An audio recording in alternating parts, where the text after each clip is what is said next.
So we are almost at the end of our journey. We're past the halfway mark. I think we've had some really great papers, keynotes. I've heard the workshops were wonderful. So I hope we enjoy another meal together again today. And as soon as I get done with introductions, Dr. Kevin Ahern will present his keynote. And this will conclude somewhere before 6:45. We started a little bit late, about 20 minutes late. But we do need to be back over to the recital hall for our concluding presentation tonight from 7 to 9 with Ana Grande, Father Orlando Erazo, and Ricardo. It's perfect that they all walked in as I said that. Is that the Holy Spirit or what, right? Wow, okay. So they'll be 7 to 9, and then we'll have the same reception that we had last night, but we'll be having it in the gallery adjacent to where we had coffee this afternoon outside of the recital hall area. So with that being said, let me welcome to the podium Dr. Kevin Ahern. Kevin Glauber Ahern, PhD, is a theological ethicist who focuses on the significance of Catholic institutional ministries and Christian social movements. He is an assistant professor of religious studies at Manhattan College, where he directs the Peace Studies program. He is the author of Structures of Grace, Catholic Organizations Serving the Global Common Good, which can be purchased right outside. And it examines the legacy of the YCW movement as a case study. Ahern is the editor of several books, including the award-winning Visions of Hope, Emerging Theologians and the Future of the Church, The Radical Bible, and Public Theology and the Global Common Good. His forthcoming book with Orbis, I really love the title of this, Kevin, it's God's Quad. And it examines the experiences of small faith communities on college campuses. The book gathers case studies from a dozen small Catholic student communities around the world, including several in the tradition of Cardine and specialized Catholic action. It concludes with practical toolkits, including a guide for groups to do the Review of Life method, much of what is in all of your programs. And from 2003 to 2007, Kevin served as the president of the International Movement of Catholic Students. In 2016, he was elected as the international president of the International Catholic Movement for Intellectual and Cultural Affairs, ICMICA Pax Romana, a global movement of intellectual and professionals in the tradition of specialized Catholic action.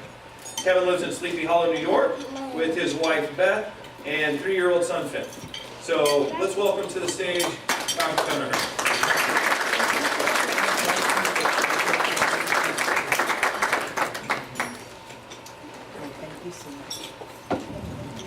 Wonderful. So thank you so much.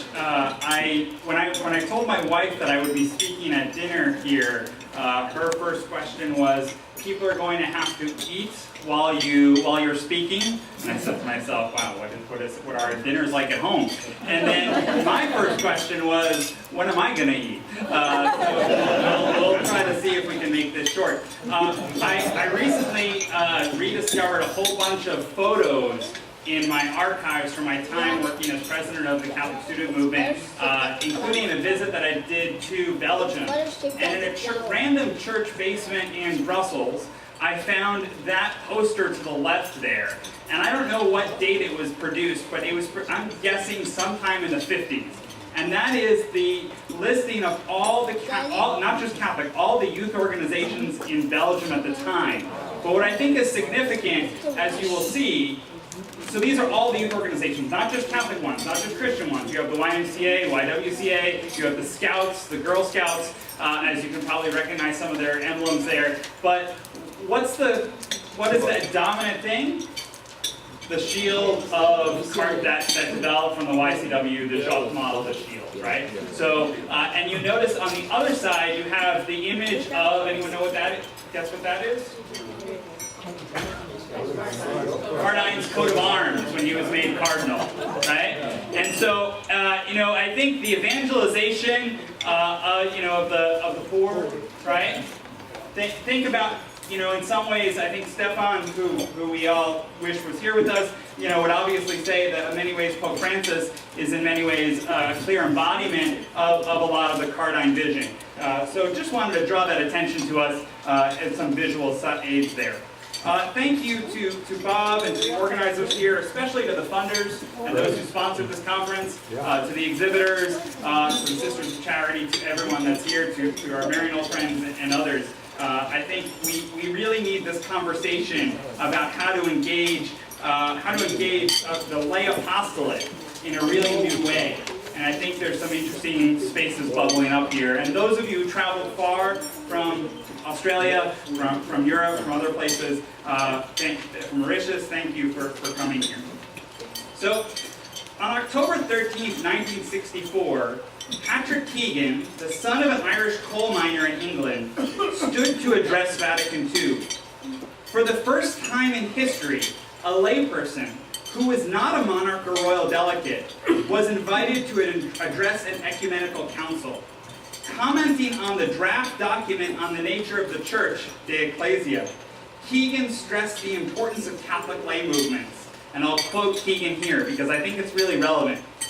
How are the vast majority of Catholics to be made aware of their apostolic responsibility to bear witness in their daily life as members of a family, as members of the community of the Church, and of the whole community?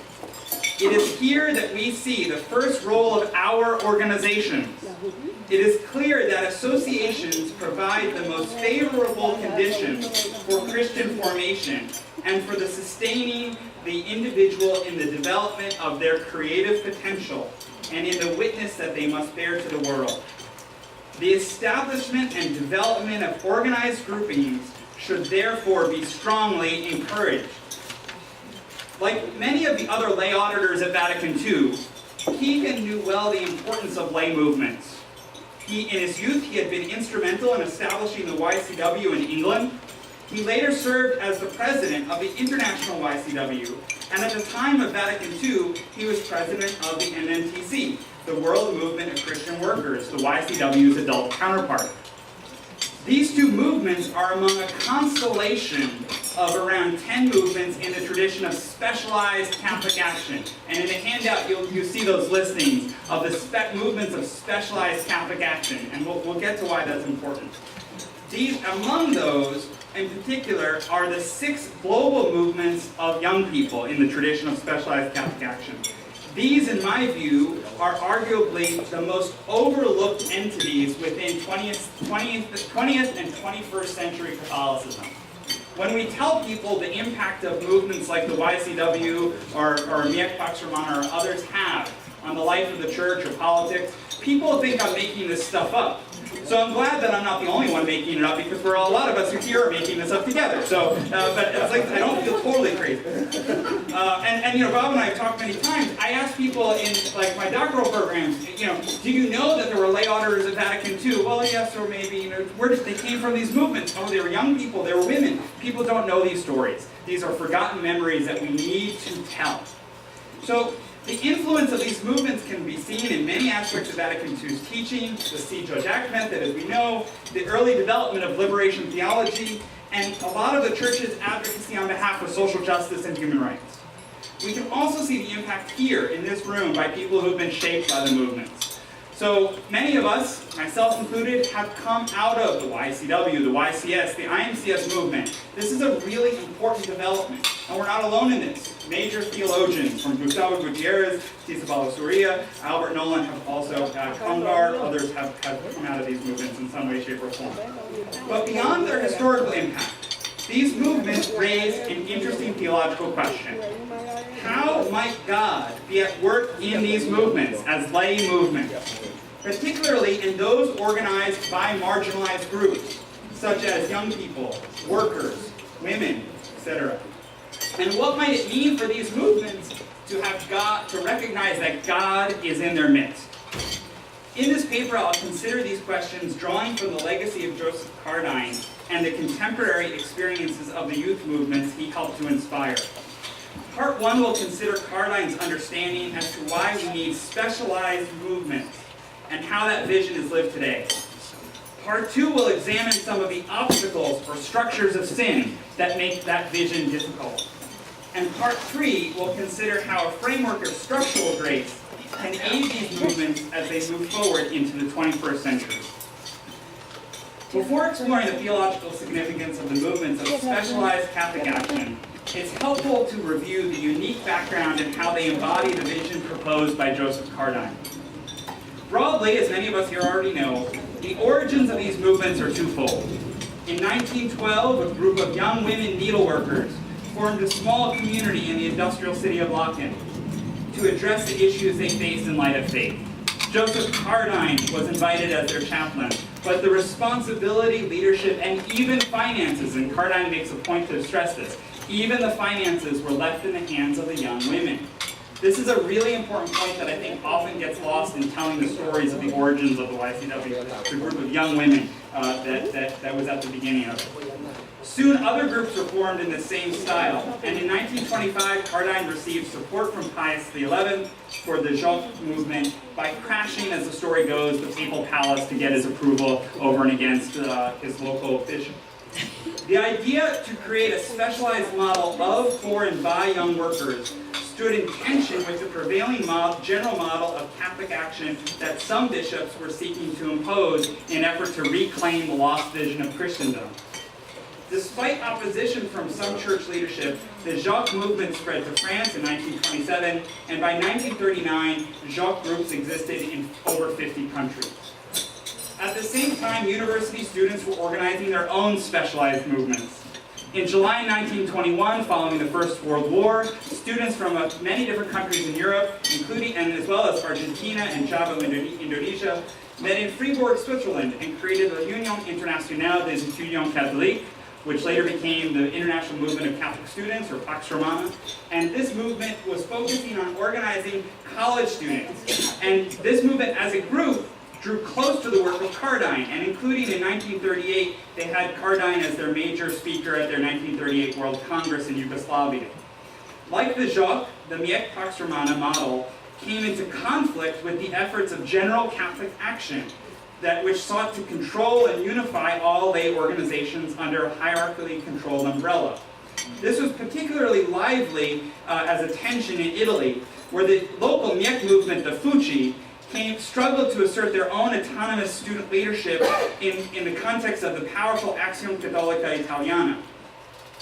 Following the Second World War, a range of new international movements were created in these traditions. Mijarc for young farmers, Midad for children, GC for middle class and independent youth, and GESI for high school students. Those are the French-Spanish acronyms. These in turn led to the creation of adult counterparts. MMTC for adult workers, FEMARC for adult farmers, Miek Pax Romana for intellectuals, and of course the Christian family movement that we heard today. Today, the movements of specialized Catholic action gather together millions of people and can be generally characterized by three distinctive elements or charisms. This morning, Paul Murray identified 5 key elements of YCS, and I was really happy because they sort of correspond with the 3 elements I'm going to present today. So that's an interesting, it's affirmed my reading it. Oh, good. First, these movements are organized according to milieux. Right? We saw that today also with Paul Minsner's paper today. Which share specialized identity markers. This is an important contrast to other forms of lay organizing. For example, it differs significantly from the models of general Catholic action, which want to seek to bring together everyone in one umbrella, right? Without the class milieu tension. We heard that today. It also differs significantly from the new ecclesial movements that emerged after the Second Vatican Council, like Focolare or Community and Liberation, which are organized as multi-vocational, but the core leadership is always usually a core group of lay consecrated members, or their founders, while the founders are still alive. It's not this democratic milieu base that the movements that we're talking about here come from. And it also differs significantly from many of the lay models or lay partnerships of religious congregations like associates and affiliate programs, where many of those places the ultimate leadership always remains with the religious themselves or the vowed religious. Not all, but many of those places. The idea that lay people would organize themselves into their own autonomous, specialized national and international structures was an important development in the history of the Catholic Church. And it is Cardine that is critical for the intellectual and the sort of giving meat to this as a vision. The style of what Vatican II called the apostolate of life to life is particularly important for marginalized groups, including young workers, students, and young women. Indeed, a number of the early youth movements had separate sections for young men and young women. And you can see that even if we can get this thing up again, probably not, don't worry. A lot of the movements were Jacques F, so Jacques Féminin, so the female version of Jacques. And you can still see that in some of the movements, like the Fucci in Italy has a male president and a female president. They have two co-presidents for the Catholic student movement there. Now this may seem a little outdated, but think about how empowering it is, even as back as decades ago, that young women would be the national presidents of a national organization. That is a very strong, empowering sort of witness, I think. Priests and other specialists might be present as chaplains or advisors, and those play an important role, but the direction and initiative ought to come from the lay members themselves. Cardine saw this as the most effective way, quote, for young workers to derive a true idea of their dignity and worth by creating, quote, a special organization in which with them, by them, and for them, it is they themselves who work at the proper formation and little by little come to take initiative in the practice of responsibility. Citing an address of Pius XII to a Jacques assembly in Montreal, Vatican II instructs that the young should become the first apostles to the young, in direct contact with them, exercising the apostolate by themselves, among themselves, taking into account their social environment. To be given leadership in a local, national, or even international space says much for one's dignity, agency, and recognition as one as a Christian. It also makes their voice in international forums such as the United Nations or church meetings like the pre-synod meetings, and we've had some people who participated in them, more authentic. That these aren't just the nephew of the bishop or the nephew of the local ambassador. This is an authentic young person who has been elected by their peers to be a voice for them. So that's the first characteristic. The second characteristic of the movements of specialized Catholic action is that they're organized in a federative model from below. Generally, members gather together in local cell groups or small communities that meet weekly together. As Cardine writes, for the same reason that young workers need to gather in a local cell, those cells need to gather in a national group. And for the same reason that those national groups the cells need to gather nationally, those national groups need to gather internationally. We need to create communities. But generally, it's a bottom-up approach when it works out well. This is in contrast to some of the models of some of the new ecclesial movements where offices in Rome or other places might, tell them this is what you're going to pray this day or tomorrow, etc., sort of a top-down approach. While this federative model has many advantages, it also poses some risks. For example, in 1986, the Pontifical Council for the Laity supported some Jacques movements to break away from the International Jacques and to create a new structure, the International Coordination of Jacques, or CJacques, based in Rome. The creation of CJacques, which had a lot more to do with Vatican politics and its rejection of liberation theology than it did anything to do with our movements, I think, effectively split the largest lay movement in the church. And the similar sort of problems are happening with MiJarc and Miec Pax Romana, where a lot of our national groups have different names. So the National Federation of Catholic College Students, which was mentioned today in Paul Murray's paper, was part of the Pax Romana movements, but you might not necessarily know that. Finally, a third characteristic of these movements is that they share a common spirituality, which has been described as a spirituality of action. This spirituality manifests itself most visibly in the methodology that these movements developed and popularized, the review of life. So this method can only be fully appreciated within Cardine's Three Truths model, where he points to the gap or inherent contradictions between the truth of faith, or the kingdom of God, and the reality of the sinful and different world that we live in. The third truth is that truth of apostolic action. We need to bridge the realities with the kingdom of God, and that's where movements take place. So, given the impact of these movements and the explicit support offered to them by Vatican II, it is surprising to see how little attention they receive from both church officials and academics.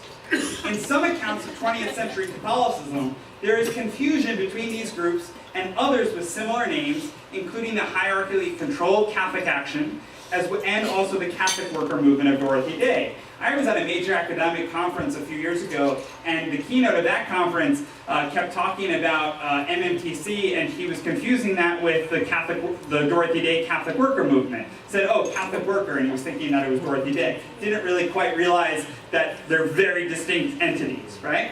And I see this all the time in scholarship. For many accounts, however, it is as if these groups never existed, and there is an impression that the lay apostolate is an old-fashioned idea.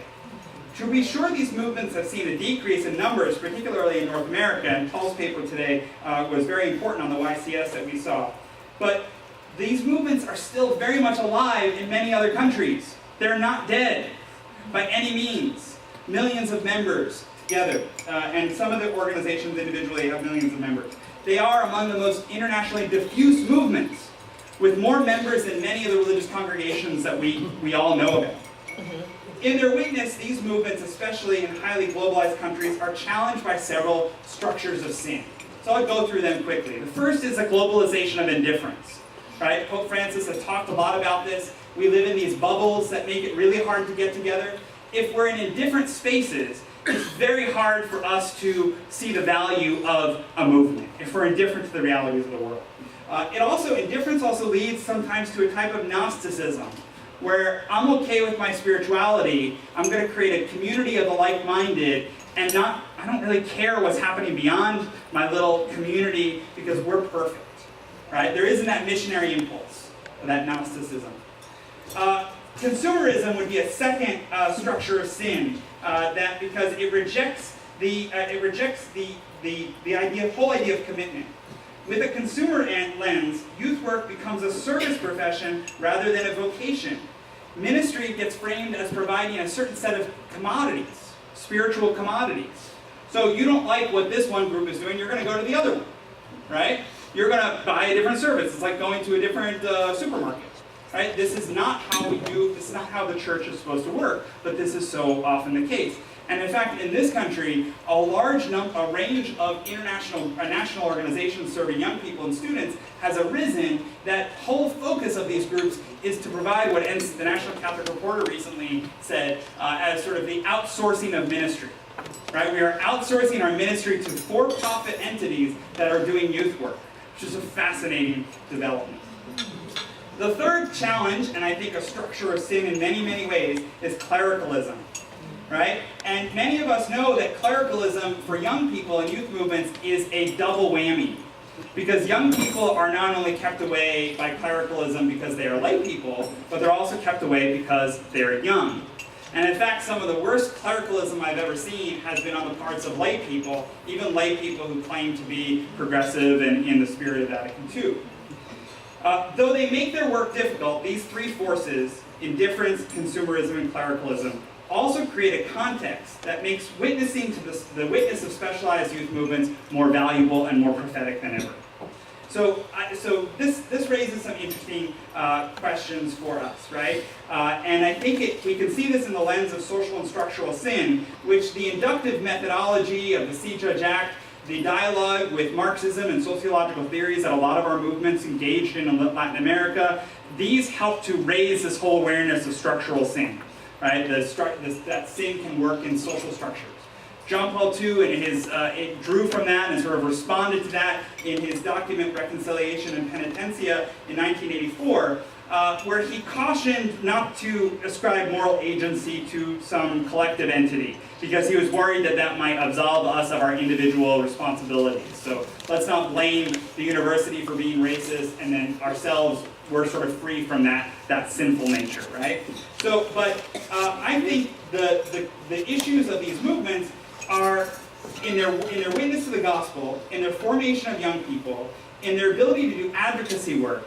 They are responding to these structures of sin. And they, in my way, I think we could argue that they function as structures of grace. So, three ways in which they do that. Just go through it quickly. Right? One is through the formation of leaders. Right? We've talked about Paulo Freire. I think Katie's paper today did an excellent job talking about the need for pedagogical formation, and Bob's paper yesterday as well. And so we have to find a way to form our young people. We can't abandon them, and these movements are one way to do it. These young people are also engaged in advocacy work at the UN. All these 6 Catholic youth movements have some form of status with a UN agency. They're sometimes the only voices of young people in UN meetings. So next week, 10 young people from the International Movement of Catholic Students from five different countries will be in New York for the high-level political forum evaluating the Sustainable Development Goals progress that the UN is doing. And they're engaging in a lot of advocacy there. So this is an important space for young people. So by forming these special engaged leaders, by holding governments to account for their actions, and by transforming social relationships to be more in line with the kingdom of God, the Catholic youth movements function as counterforces to social sin and the sinful structures that sustain exclusion and oppression. In this way, the youth movements of specialized Catholic action can be described as structures of grace. But is this only an analogous term akin to John Paul II's reading of social sin? Or can they be seen as actually embodying grace in a more direct way? A theological reading of Catholic youth movements, particularly through the lens of Cardine's 3 Truths, reveals a much more robust way to understand them theologically, and also by extension other collectives in the church, and many of the ones that we're involved in. From the early days of Christianity, the community of believers recognized that God was at work in the community, even after Christ's ascension and the dramatic events of Pentecost. The presence of God was seen not only in extraordinary forms, but in even some more ordinary gifts, the charisms, and the fruits of the Spirit that sustain apostolic action. Eventually, the community framed God's dynamic presence in their midst through the language of grace. As this theology grew and developed, the 3 dimensions of grace were affirmed. Many of you are familiar with this, right? First, grace is gratuitous. We can't do anything to earn grace. Even the very reception that we have for grace is a grace, right? Second, grace heals our sinful nature. We're all, by our human nature, broken, sinful in some way. Our relationships, we know, needs healing.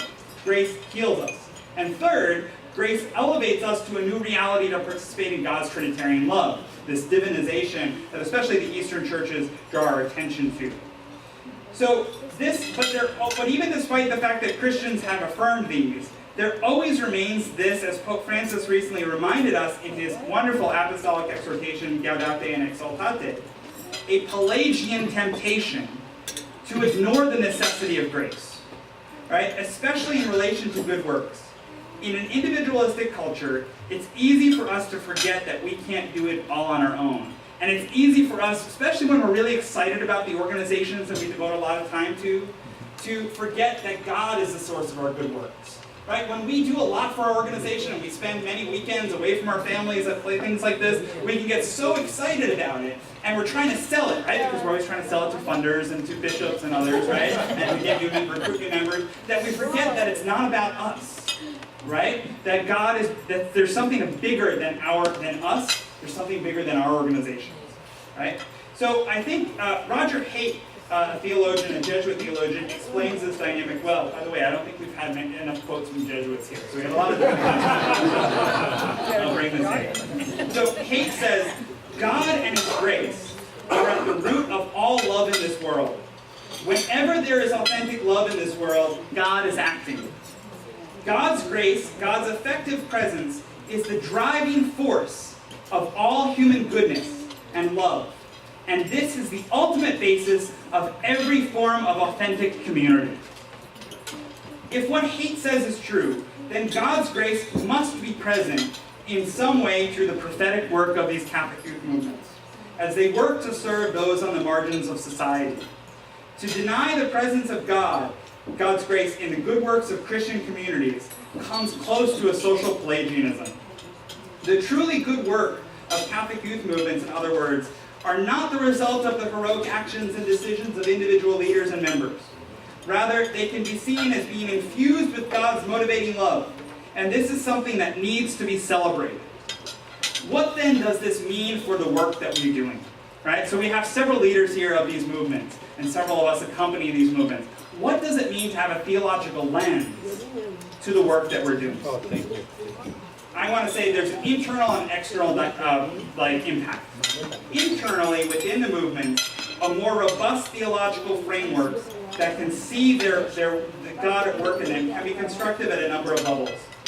To argue for the possibility of social or structural grace is certainly not to suggest that all aspects of youth movements are grace, or that these organizations possess autonomous moral agency in the same way as a person. Those of us who were in these movements, we can, I'm sure, think of many moments of sin and lack of grace in our experiences, right? So as human institutions, all Christian social movements are inherently flawed. All Catholic universities, all Catholic hospitals have some flaw to them, right? Because we're human institutions. And what did Vatican II say when it was proclaiming the language of the Protestant Reformation? Right? The church is always in need of reform. Our institutions are always in need of reform. We as humans are always in need of reform. And it is precisely because of this that a more robust theological framework is needed. Such an approach illuminates several markers for discernment that can aid leaders more effectively respond to the ethical and organizational issues that surface in relation to their missions and avoid the distortions and abuses of their mission, including the new forms of Gnosticism and Pelagianism that Pope Francis warns about. One of the things in the book Structures of Grace that I have in here, I don't know if I can find it real quick, but I have a whole page of discernment questions for organizational leaders, right, that can help in this process of discernment. We need to do discernment in our structures. In our recent last workshop, Frank was talking about how every year the local YCW groups were encouraged to do an evaluation of what they were doing. We should definitely be doing that. That is really important for us, and prayer needs to be a part of it. It can't just be looking at finances or looking at budgets or numbers, etc., that we're getting to. If we can claim that grace and the Holy Spirit may be at work in our ecclesial structures, then the leaders of these communities must provide the time and resources necessary for collective discernment. Such a process is not easy for many groups, especially when there's much to be done and limited time to do it. While there are many practical tools that can be used, a theological analysis can and should play an important role. One way for leaders to engage in this form of discernment would be to recall the traditional characteristics ascribed to grace, we can see that in the writings of St. Paul, right? And to reflect how their work relates to them. For instance, organizational members and leaders might ask themselves if their structures are truly open to God's call, if they contribute to healing broken relationships, and if they help to bring people closer to God. Externally, a more robust theological analysis can also see a significant step forward for recognizing the potential and the role of youth movements. For theologians and academics, a framework of structural grace highlights a new source of theology. Right? We often talk about the sources of theology in great individuals. Many dissertations are written comparing 2 or 3 great theologians and individuals, and we have a few great theologians in this room tonight. But what about looking at movements as a source of theology? And if we look at youth movements as a source of theology, their leaders are going to transition every few years by virtue of that nature, right? It makes it really hard to write a dissertation on that, but it makes it, in my view, more important. Right? And it affirms that grace is not just working in some individual great leader, as we might, even I push back a little bit on our conference today, right? Cardine is very important to my own spirituality and my own life, but the work of the movements is bigger than Cardine, right? God is not just didn't go and fly off, the Holy Spirit didn't fly away to some tree somewhere after Cardine's death. The Holy Spirit is at work in individuals in various ways and in the space between people. I really think we need to develop that a bit more.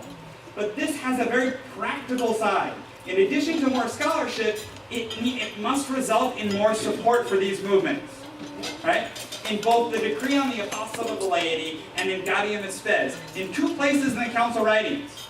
And you can hear the tone of Keegan here and the other movements. There were calls to support, practically, the work of lay movements. Gaudium et Spes 90, which was written in part by Cardine and Ramon Segrenis de Franch of Pax Romana. The Gaudium et Spes 90 says that these movements, these international Catholic organizations, need to be sponsored, including financially. Well, what has happened since Vatican II?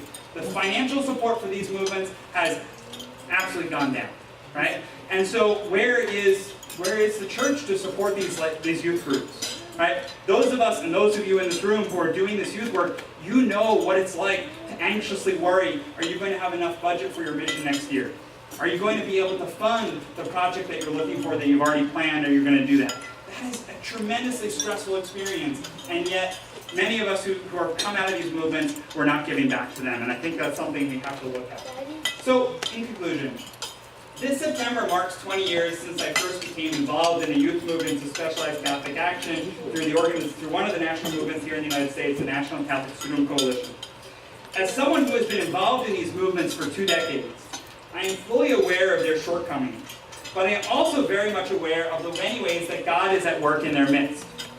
I have seen firsthand the presence of God in these movements in dozens of countries and in dozens of international meetings.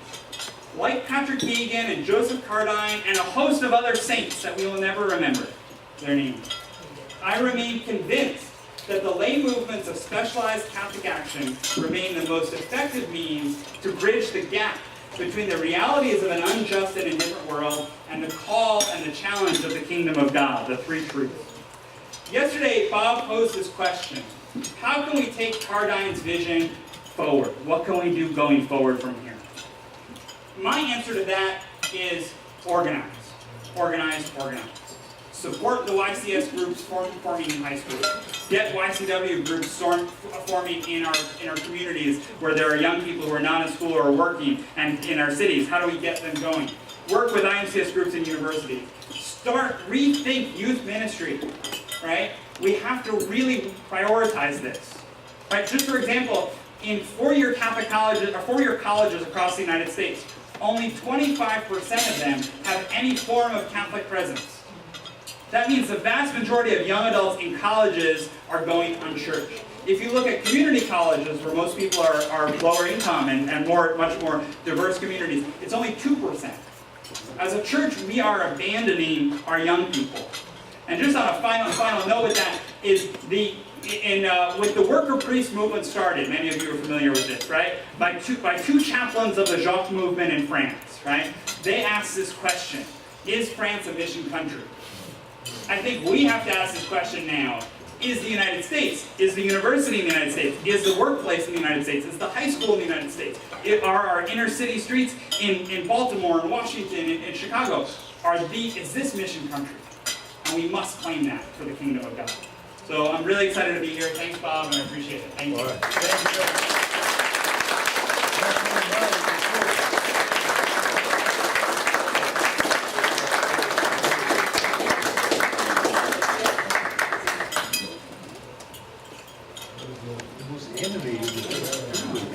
All right, everyone, while you enjoy your wonderful halibut that, again, is local, sustainable, organic, along with every other product that you enjoy eating for breakfast, lunch, and dinner, let me just say a few things. 7 o'clock is hopefully when we'll be back at the recital hall for our final keynote, which is, as I mentioned, the three people, Ana Grande, Father Orlando Eraso, and then Ricardo Riojas Valdez. And we're really in for a treat for their 3 talks. Also, please be aware that some of our publishers are packing up tonight. Some of them have very early flights. So after the reception, or maybe even after dinner, you may want to take your final chance to peruse or purchase something from Orbis or ATF. I know that they have some early flights to get onto. Orbis will be leaving after everyone goes to the session tonight. Okay, so Orbis will be leaving after everyone goes to the section. So after dinner, if you are interested in an Orbis book, that's your last opportunity. Okay? I hope you all enjoy the rest of the meal, including dessert. And we'll pick up the conversation again back at 7 while you guys talk about what Kevin